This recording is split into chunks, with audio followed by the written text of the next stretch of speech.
Sejarah panjang ikan teri, si kecil yang menggerakkan lautan dan dunia. Awal kehidupan di laut. Jauh sebelum manusia mengenal kata peradaban, laut sudah menjadi rumah bagi kehidupan yang luar biasa. Sekitar 100 juta tahun yang lalu, ketika dinosaurus masih menguasai daratan, di lautan telah hidup makhluk kecil yang kelak dikenal sebagai ikan teri, atau dalam bahasa ilmiah Engraulida.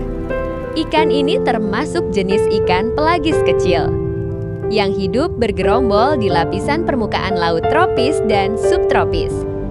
Tubuhnya mungil, ramping, dan berwarna keperakan.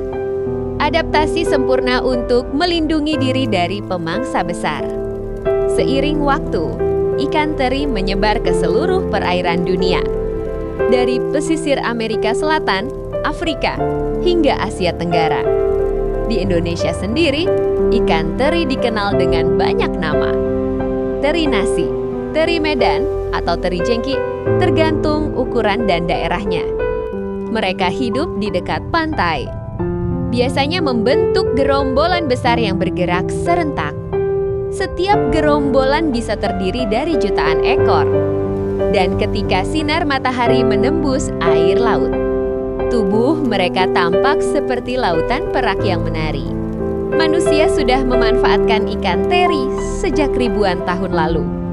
Catatan arkeolog menunjukkan, di wilayah pesisir laut tengah Mediterania, bangsa Romawi kuno sudah mengenal ikan teri sebagai bahan makanan penting.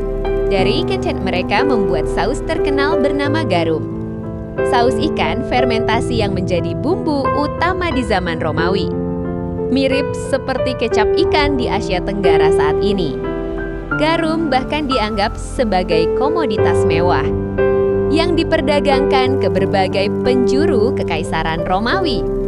Sementara di Asia Timur, terutama Jepang dan Korea, ikan teri sudah lama menjadi bagian dari budaya kuliner. Di Jepang, ia disebut iriko atau niboshi, dan digunakan untuk membuat kaldu dasar dashi yang kaya rasa. Di Indonesia sendiri, sejak masa kerajaan maritim seperti Sriwijaya dan Majapahit, ikan teri telah menjadi hasil laut penting untuk perdagangan dan konsumsi masyarakat pesisir. Namun peran ikan teri tak hanya untuk manusia. Di alam, mereka adalah penghubung utama rantai makanan laut.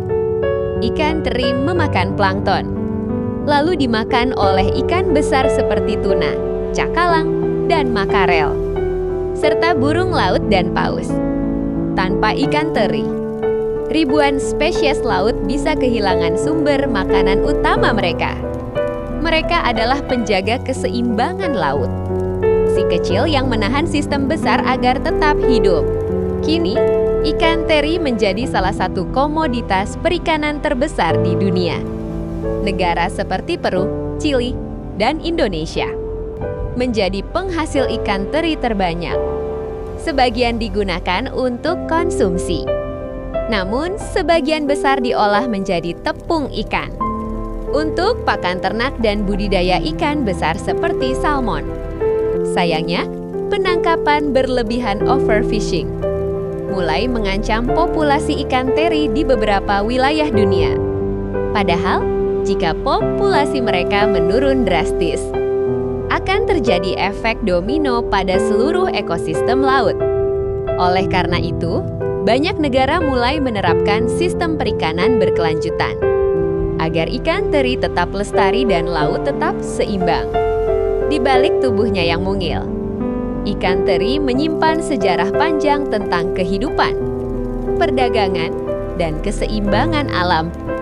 Dari dapur Romawi kuno hingga pasar tradisional Indonesia, dari dasar laut hingga meja makan, ikan teri membuktikan bahwa kekuatan tak selalu datang dari yang besar. Kadang, justru makhluk kecil seperti ikan terilah yang menjaga kehidupan tetap berjalan di planet biru ini. Laut tak pernah berhenti bercerita, dan ikan teri adalah salah satu kisah terindahnya. Di balik luasnya samudra, ikan teri mungkin tampak kecil dan sederhana. Namun dari tubuh mungil itulah, kehidupan laut mendapatkan keseimbangannya. Mereka adalah bukti bahwa makhluk sekecil apapun punya peran besar bagi bumi. Karena di dunia ini, tidak ada yang benar-benar kecil, selama ia memberi arti bagi kehidupan. Terima kasih telah menonton. Semoga kisah tentang ikan teri mengingatkan kita untuk selalu menjaga laut, mencintai alam, dan menghargai setiap kehidupan, sekecil apapun itu. Jangan lupa like, share, dan subscribe untuk mendukung kami terus menghadirkan kisah alam yang penuh makna. Sampai jumpa di kisah berikutnya, di mana laut, bumi, dan kehidupan terus berbicara dalam keindahan yang abadi.